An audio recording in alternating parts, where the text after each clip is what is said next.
Welcome to First Unitarian Society of Minneapolis, the birthplace of congregational humanism. We carry on that tradition of free thought today, dedicated to promoting a free search for truth, meaning, and justice. Our web address is firstunitarian.org. I'm David Breeden, Senior Minister. Welcome.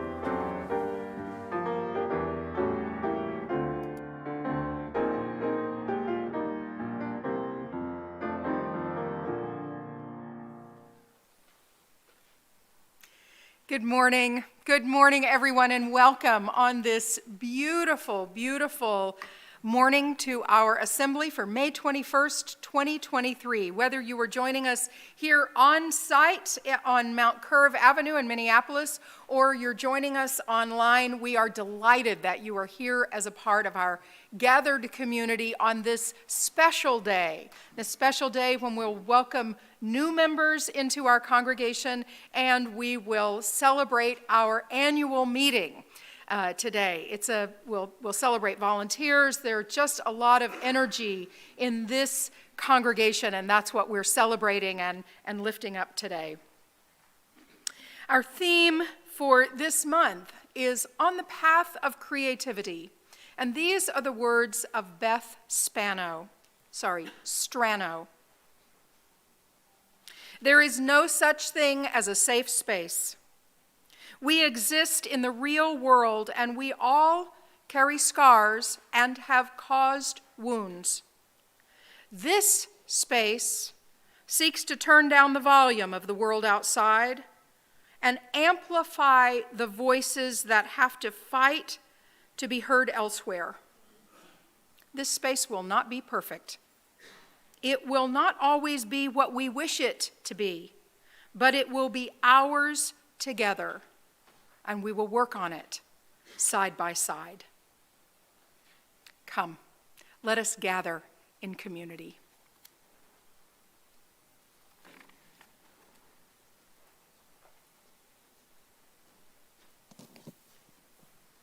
Good morning. Hey. This morning we've got a couple choral pieces. We've got our Chalice Choir is here today. Our opening tune in the kind of realm of the theme of creativity is kind of an ode just to language itself and how creating language has made meaning for us, and kind of a modern composition. That's up first. And then after that, at the end of the service, we have another piece from that Justice Choir songbook that is just kind of about community and making peace and making change, which First Unitarian Society really does. So, whoo! And then we'll also be hearing from our building manager and wonderful vocalist Tim Roehl today. So, whoo! So that's our morning of music. It's Happy Membership Sunday, and here we go.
Distinguish the sage from the sorrow,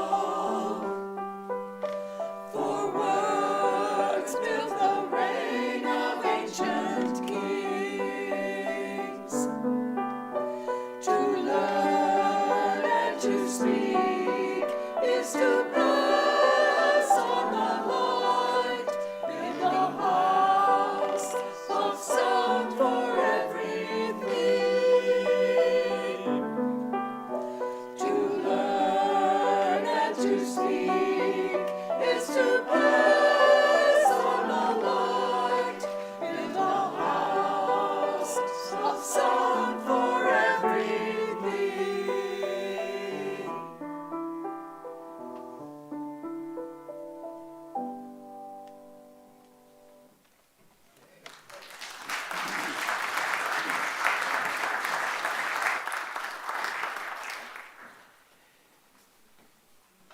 Each week when we gather, we light our chalice and remember one of the aspirations of this society or one of the 8 UU principles today. The 5th UU principle, the right of conscience and the use of the democratic process within our congregations and in society at large.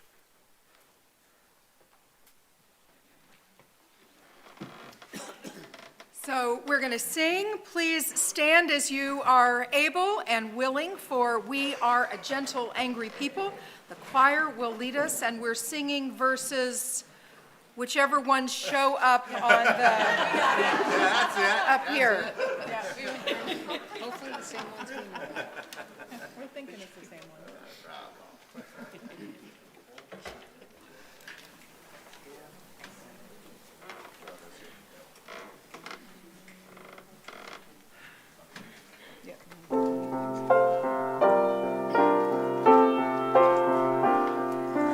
We are a gentle, angry people, and we are singing, singing for our lives.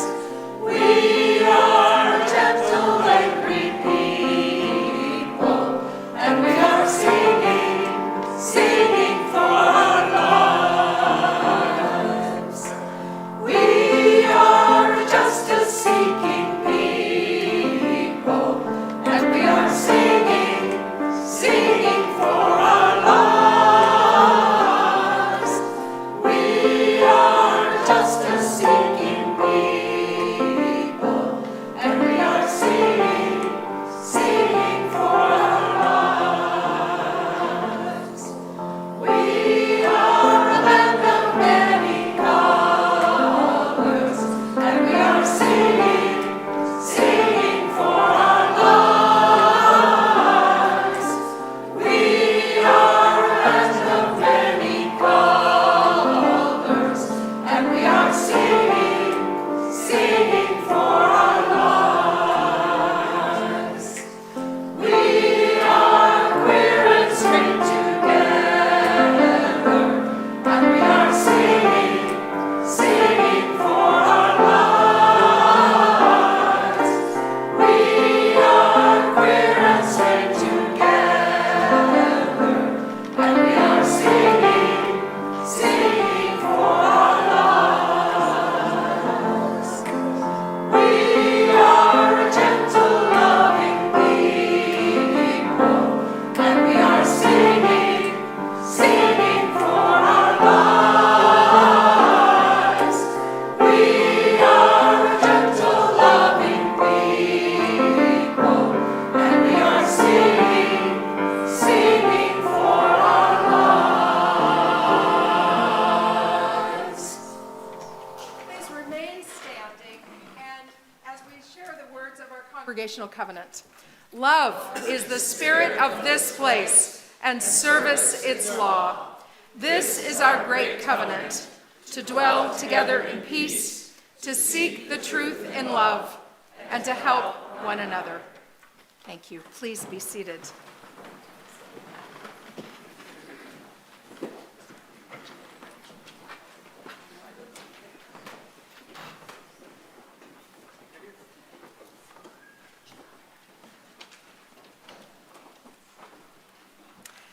First Unitarian Society is a congregational humanist community. That means we are here for each other. On Sundays, we take a few moments to reflect on the joys, the sorrows, and the milestones of the human experience. In doing this, we remind ourselves of the value of a moment of stillness, and we are reminded to stay in touch with our own humanity.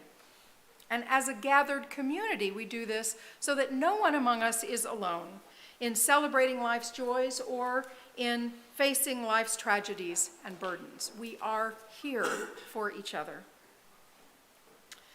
We say a word of good thoughts and healing for baby Sonia Nixon. There's the Nixon family. Sonia was taken to the hospital this week with pneumonia. But she is home and recovering. You know, when littles are sick, they get so sick but Sonia is home well and recovering, and I'm sure Brother Ollie is helping out quite a bit there. We want to note also good wishes for Rebecca Chesin, who had surgery this week and is recovering at home and is thankful for our good wishes and cards. Please note that downstairs at our card basket, you can send a note to any of the folks we mention here or others in our congregation who are unable to join us. I'll say one more that I failed to get in my list and failed to get a photo for, but our member Caden Colton is having gender-affirming surgery this week. Caden said that I could share this, and it's a long process, and this is the last surgery that Caden will need to have for a while. So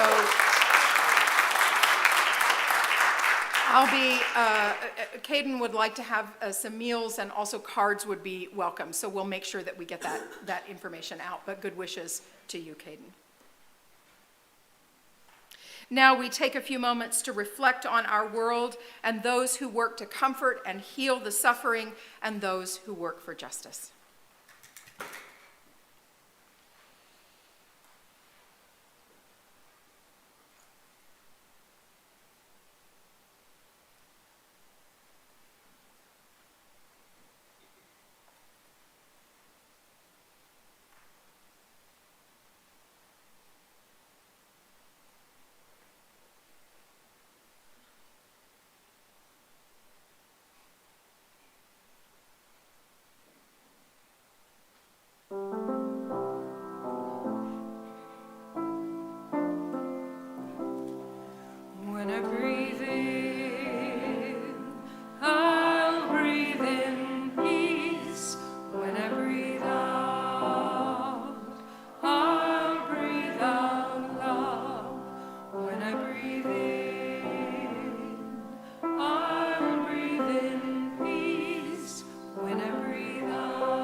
This is the appreciation. That's you.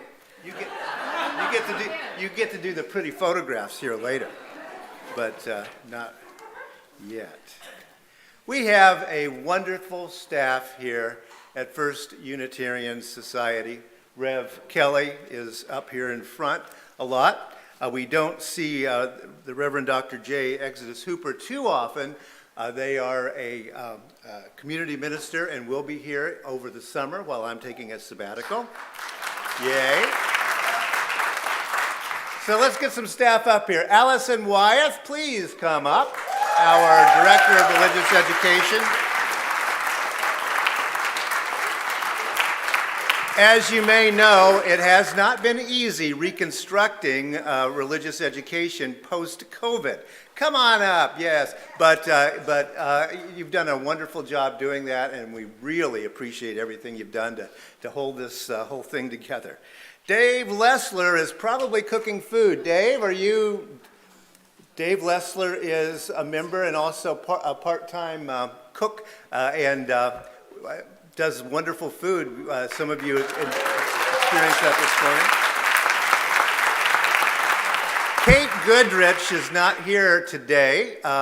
Being our office manager, she is too smart to come in on annual meeting Sunday when there's a lot of copying and a lot of busy work to be done. But go, Kate, way to think it through, right? When I first got here 9 years ago, I said, what this place needs is a smiling face at the front door. And Kate came and solved that problem. And all of you who have been able to talk with her know that. Tim Roehl, our facilities manager. We are also going to experience some of Tim's other talents. But if you've been downstairs, or even as you leave, if you peek off the side, you're going to see those beautiful FUS colored chairs that we just got downstairs. How about that? Match our logo. And you just don't know how much that Tim makes work around here. Also, Dave Barrick, come on up here.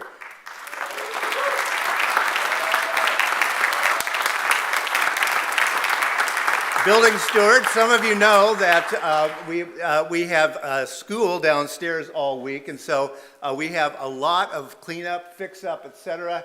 Dave gets the chairs in the right spot and makes sure everything is clean. And I mean, you do have to say this is one of the cleanest buildings you've ever seen, right? We do take care of this place. Yay! Mike Bosich, music director, you've already met today, but came in strong this year. Way to go. Amos Lucchini, accompanist. New addition, Alan Callender, who finance. We do hope that Alan can retire for like the fourth time sometime soon. But yes, keeps all of the dollars flowing, etc. Jacob Mullis, you probably can't come up here because, I mean, everything would just go dead. Media content coordinator. David Buckley, I think he's downstairs. Our intern is downstairs helping with religious education, but you'll see him a little bit later. Yay. And a couple of people that you're not going to meet today. One is Doug Rohde, who will be replaced. You cannot be replaced, but we're looking forward to a new finance director. And also, yeah, let's go to Hawaii for a change instead of all this number stuff. And Suzanne C., who is here, but she can't leave because she's taking care of young ones next door. She has been a child care person with us this entire year, and she will be joining us as a membership coordinator starting in June.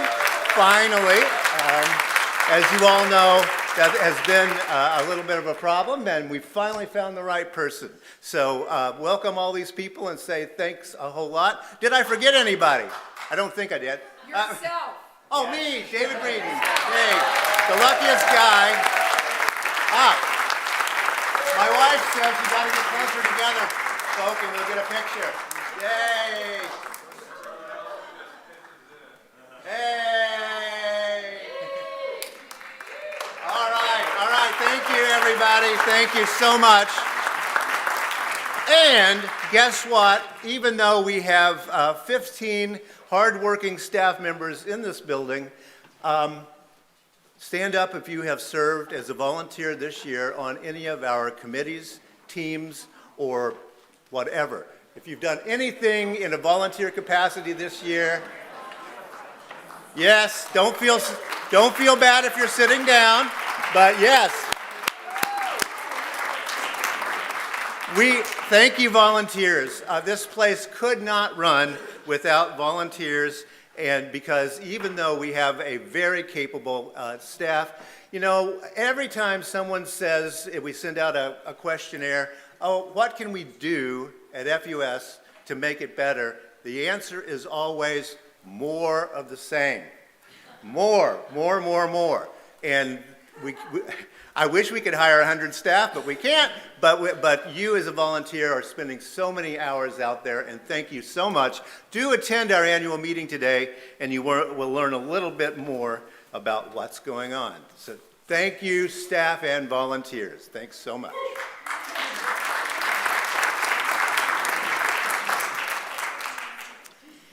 Well, this is our time for all ages, and it's truly for all of our ages. David's and my talk today is experiments in humanism. How do we become a congregation, and who have we been? These photos that you're seeing up here represent experiments in living. I asked for you to send in photos of yourself as children, and aren't you adorable? And for our young ones in the congregation, these are the people that you see sitting around you when they were not much older than you are now. I just gotta say, Allison, you've always had the grooviest hair. So our lives are a little bit experiments. And what do we mean by experiments? We do something, and then we look back and we go, hey, did that work or not work? And do we do something else, or do we do the same thing again? One of the things that we do in the congregation is welcome new people.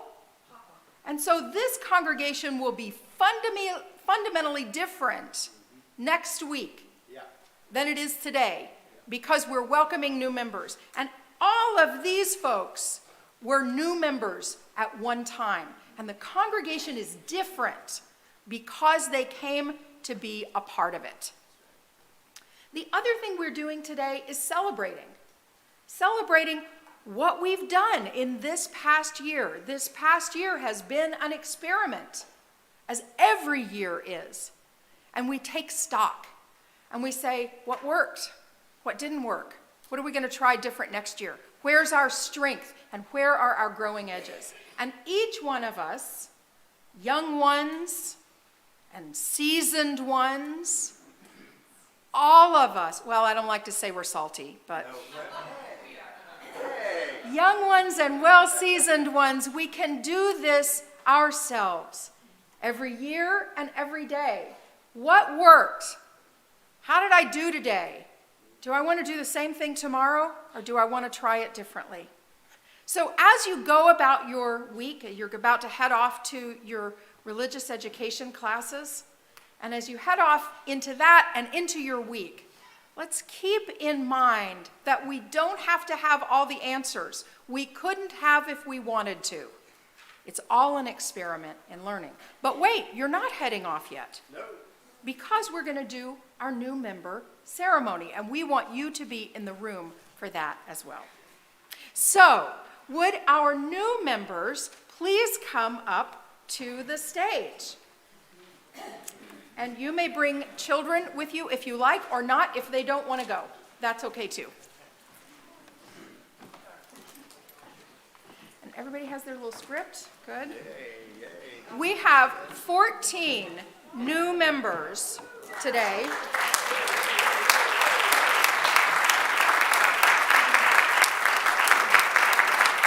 And as you can see, not all of them are here. But we welcome them anyway. My eyes are not, your eyes are not deceiving you. Please, David, go ahead.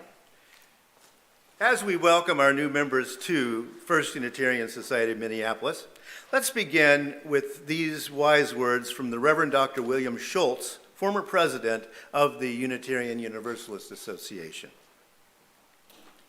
This is the mission of our faith, to teach the fragile art of hospitality, to revere both the critical mind and the generous heart, to prove that diversity need not mean divisiveness, and to witness to all that we must hold the whole world in our hands. FUS Board Chair George Hutchinson speaks for the congregation.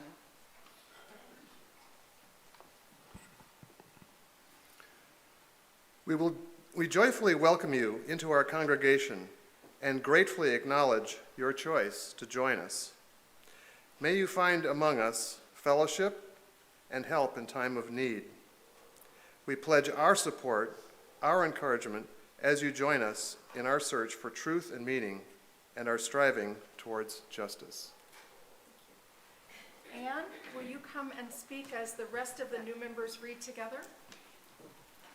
We come to this congregation aware of the privileges and responsibilities of membership. We bring our talents and our enthusiasm, our shortcomings and our doubts, our gifts and our hopes. We join this congregation celebrating freedom of conscience and working for justice and peace. We rejoice in the promise of new connections. May those who share this journey with us always find a loving community here. Into this community, these new members are now enfolded. May this congregation nurture and challenge them, offering comfort and guidance and calling forth the best within them. May they in turn bring energy, vision, and laughter, that this may become ever more fully the congregation it strives to be. If everyone would rise now, please, and repeat with me our aspirations.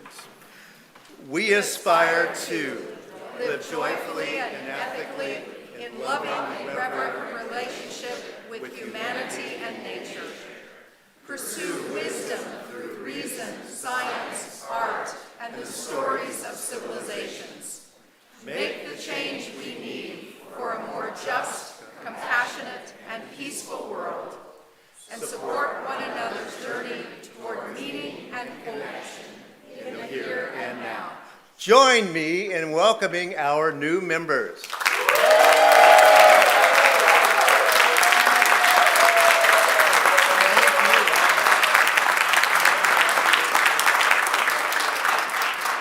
And now we'll sing our children out to their religious education classes.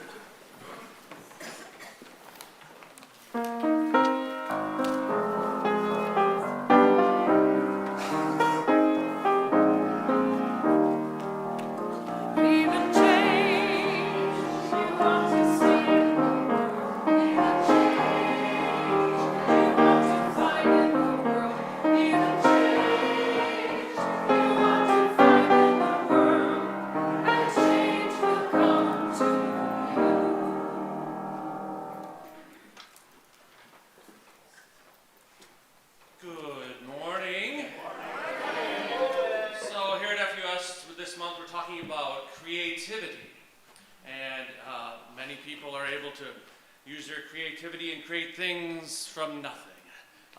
Others, like myself, I don't write music, I don't write lyrics, but I take someone else's art and try to turn that into something. We are always sort of looking forward here at FUS, so coming up the holiday season in 2023, there'll be a movie that's coming out that will take a story that's already been told, and I think it's actually going to be a prequel that everybody will be talking about in the fall of next year, but we're going to give it a little taste now. Ladies and gentlemen, boys and girls, the chocolate room. Hold your breath. Make a wish. Count to 3.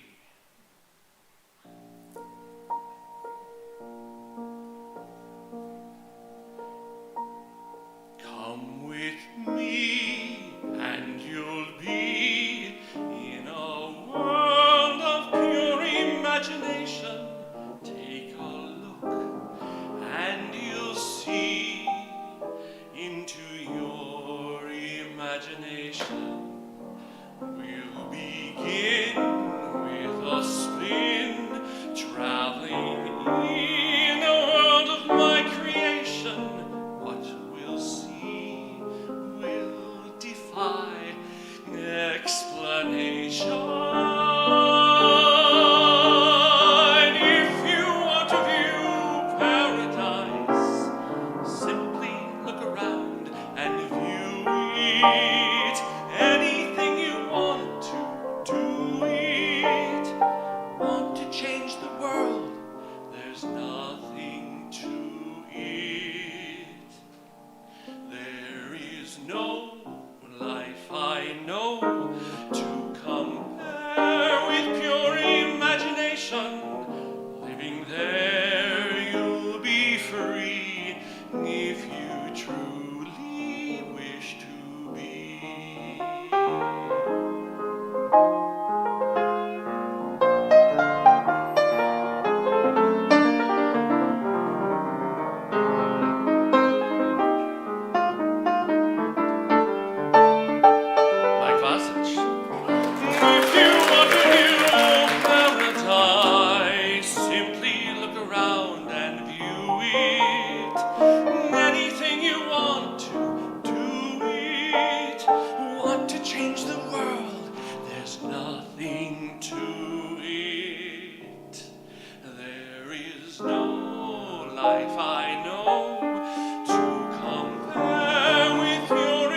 imagination living there. You'll be free if you truly wish to be.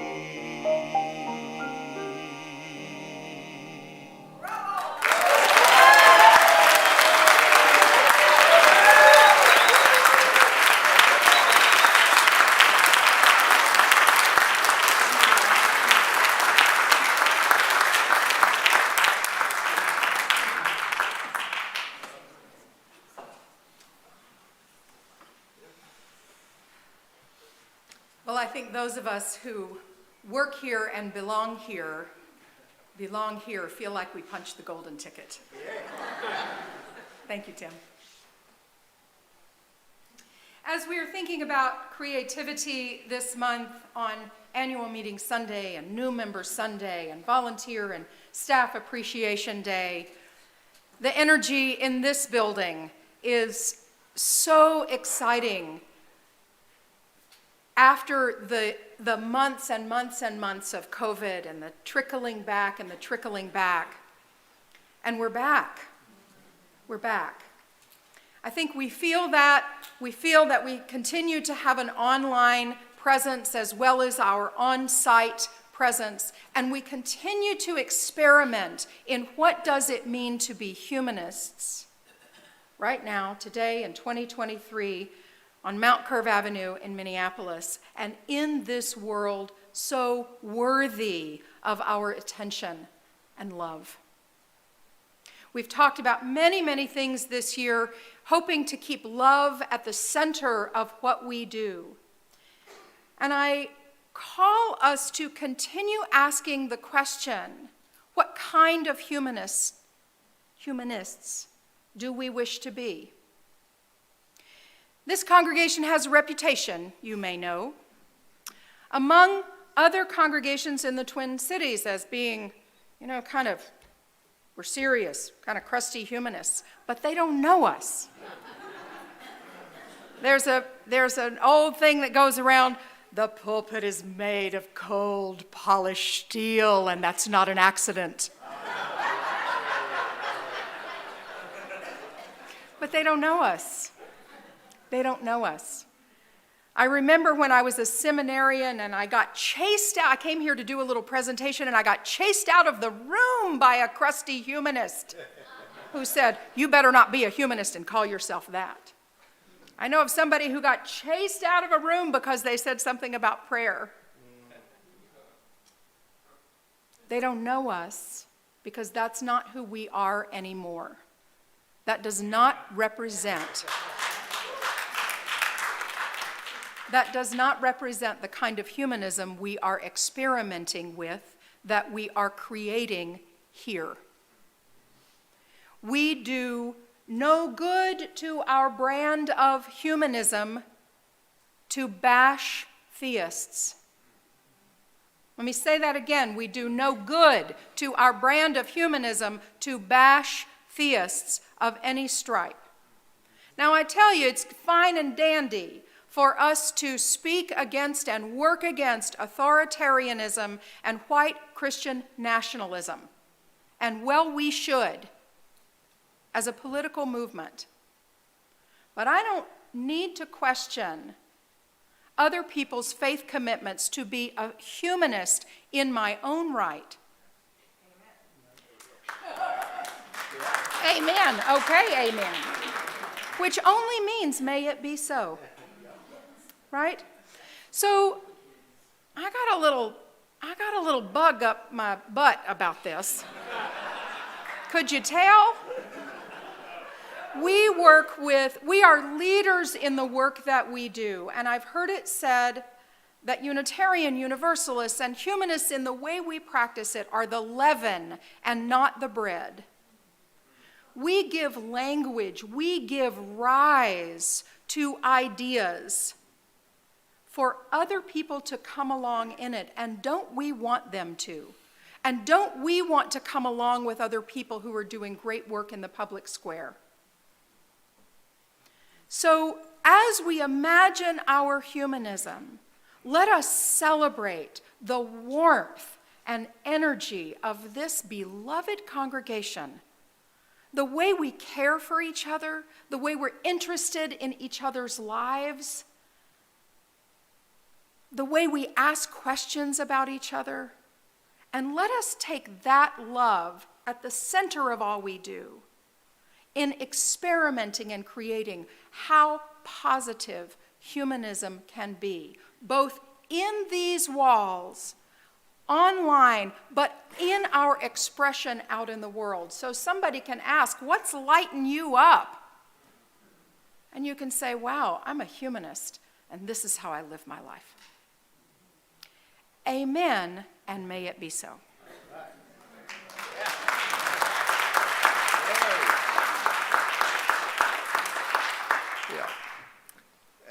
I think that every institution, from government to animal control to any nonprofit, every institution should ask itself often, are we here only because we are here?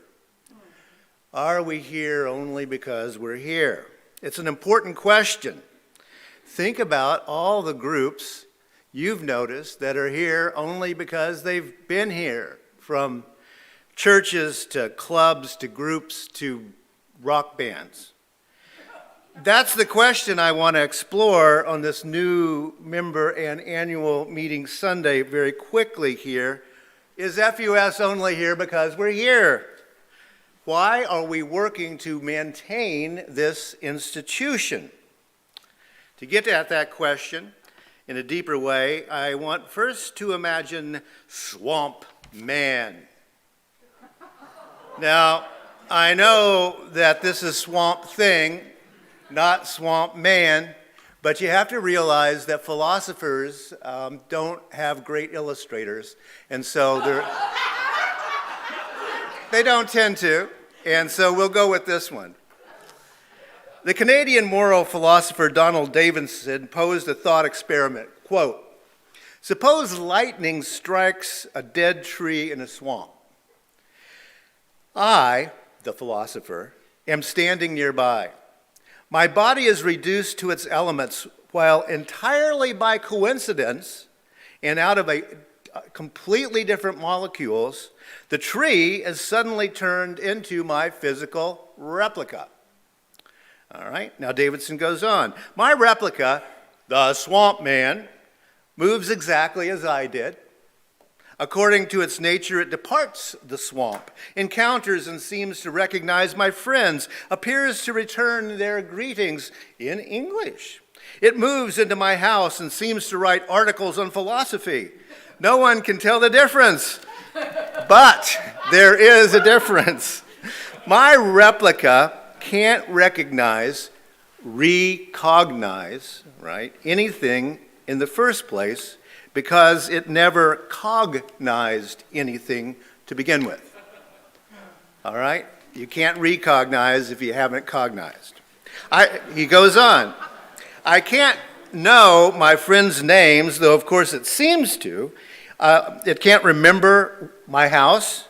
It can't mean what I do by using the word house. For example, since the word house, it makes no sense to it. It did not learn English and does not understand the meaning.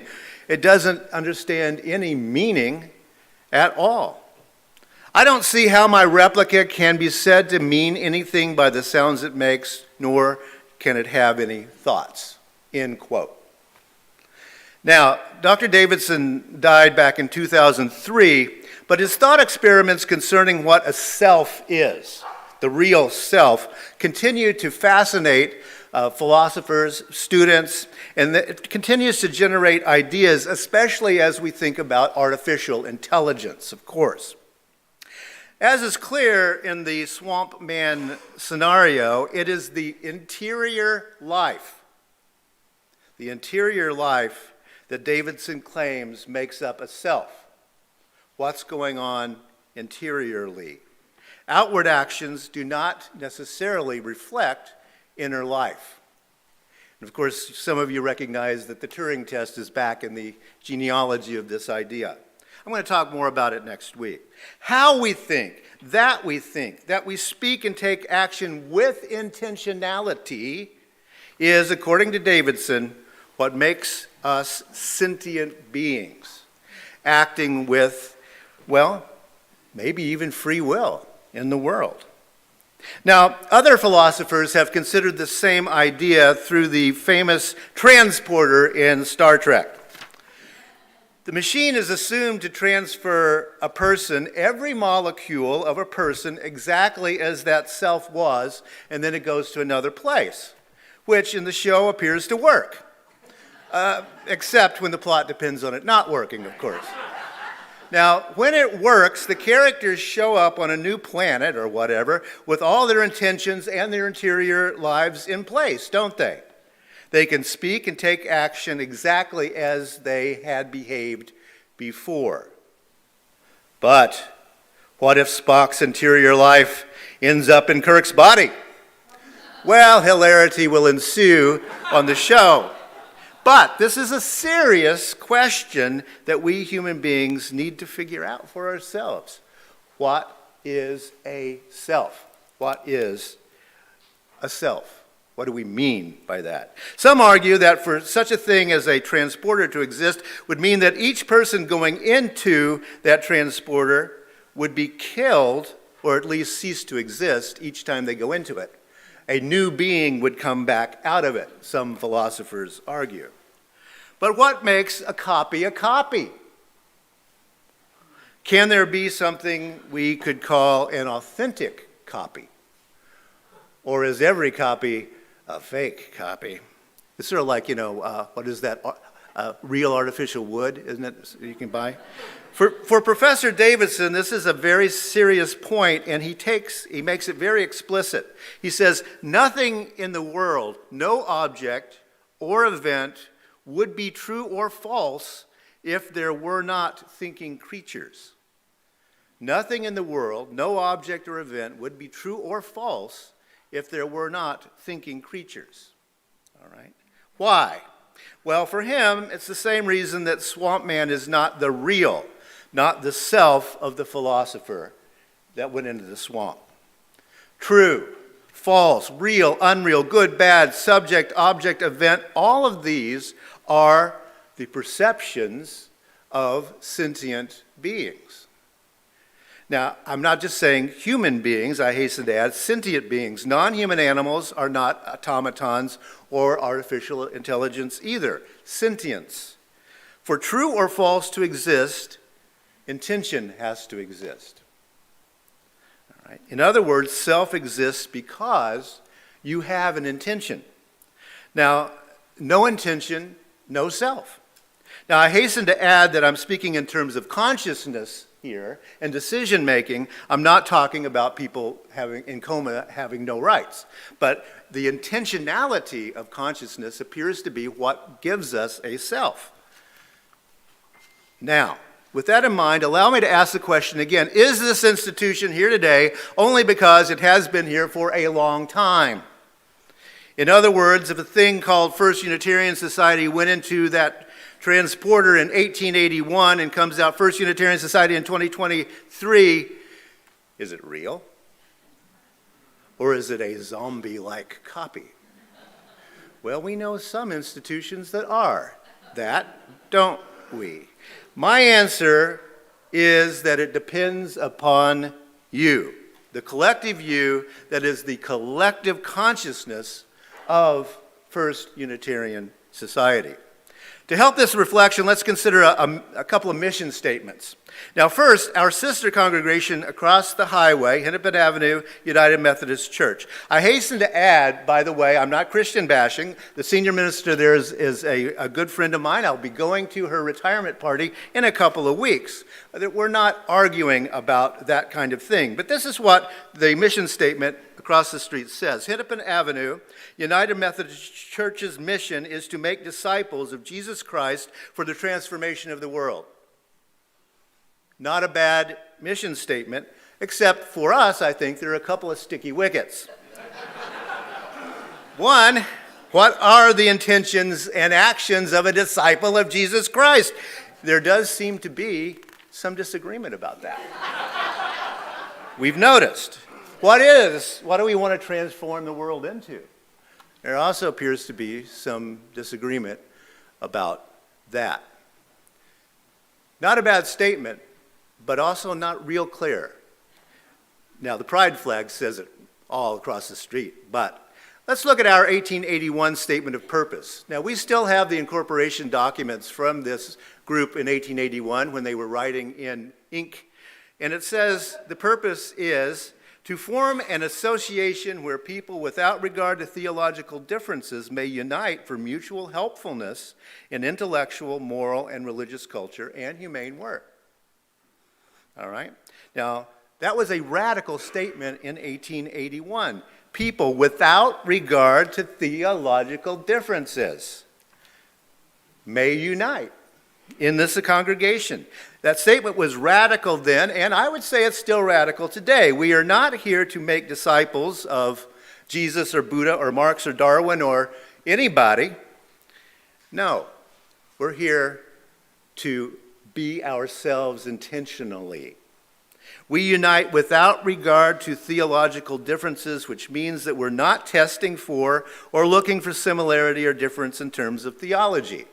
We don't run people out of the room because they're not humanist. That's not what we're looking for in terms of intention.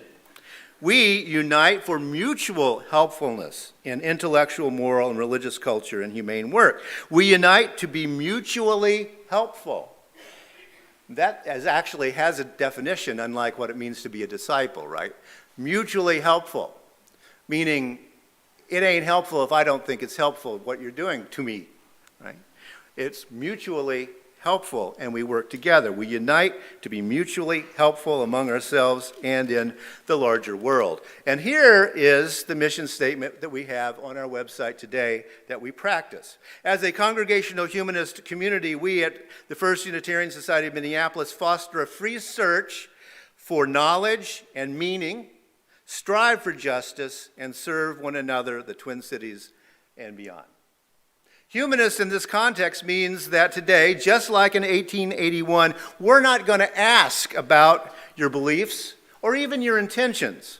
Rather, we're going to call you to join us fostering a free search for knowledge and meaning, striving for justice, serving one another, the Twin Cities and beyond. Striving and serving.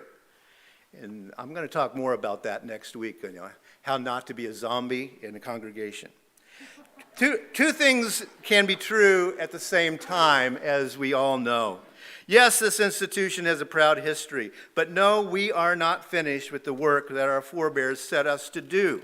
We are here today to join with the many generations of free-thinking, free-acting people joining together in the call of those founding words. We want to do it consciously and intentionally. So may it be.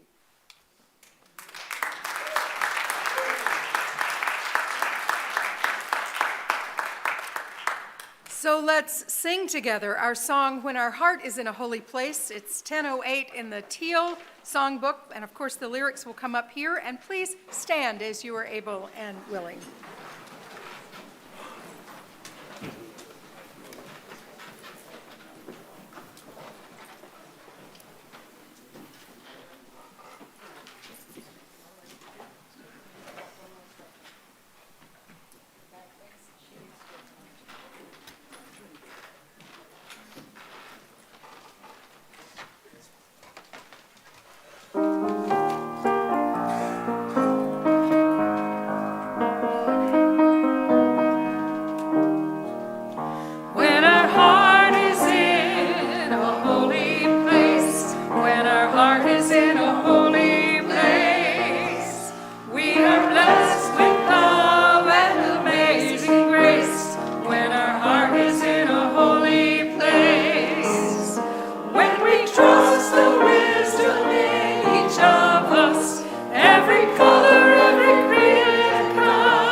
seated. First Unitarian Society is a free and independent and self-governing congregational humanist community that strives to do the justice we see needs to be done in this world. We thrive due to your generosity in terms of time, talent, and treasure. You're going to see that at work today if you come to our annual meeting, how we do this place. The easiest way to give is to go to our website, firstunitarian.org, and click on the Give link at the upper right corner. You can also give on PayPal, the Vanco mobile app, and by sending a check. You can stop off and drop it off there in the office. Alan, for a few more days, will be taking such things and training others to do that. So go on by while he's still here. All right. For those in the building, we would be very happy to take that check. And please stay today if you are a member to find out about what's going on. And we will be meeting at noon for our annual meeting today. Or if you're a visitor, hey, you can find out what we actually do here. Thank you all for making First Unitarian Society possible. So just a few announcements following up on what David was saying about annual meeting, but first, a gratitude. You know, we've had a pretty impressive legislative session, and I would say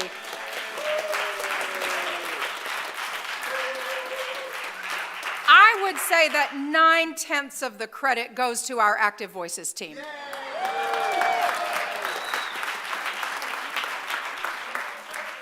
I think that they are inviting us to thank our elected officials. So if you haven't done so, please send a note of thanks if they did what you hoped they would. And if they didn't, tell them they'll do better next time. Today, our mini meal is ham and cheese sliders with potato triangles, Atakilt wat, which is African cabbage, potatoes, and garbanzos, and fudgy sundae bars. So we're going to go downstairs, we're going to have a bite to eat, and then we're going to come back up here for the annual meeting. But what you'll need to do is register in the gallery in the back. I think you'll sign in so we'll know that we've got a quorum, we'll know how many people. And for folks online, please watch your email for an email that's going out to the entire membership that gives you a way to log in online. We're not sharing that in the chat, but you will be getting an email very shortly after this. Everyone's invited, and we are delighted to be able to celebrate this annual meeting. All right, please. Oh, we have to extinguish the chalice. Always forget that. If you will repeat with me, please. We extinguish this flame, but not the light of truth, the warmth of community, or the fire of commitment. For these we carry in our hearts and in our minds until we are together again. Thank you.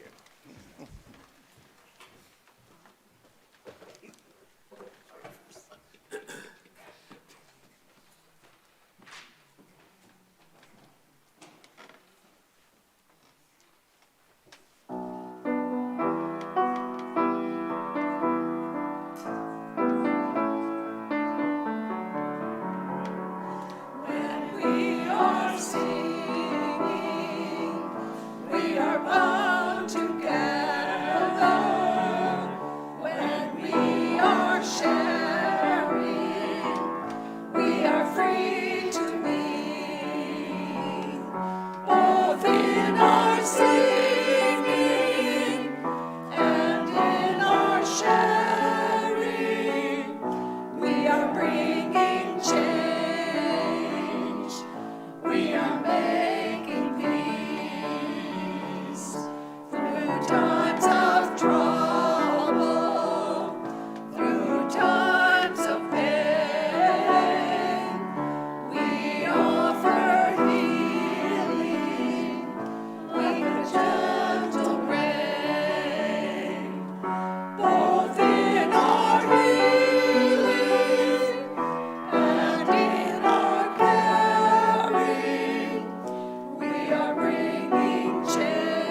Go out into the world.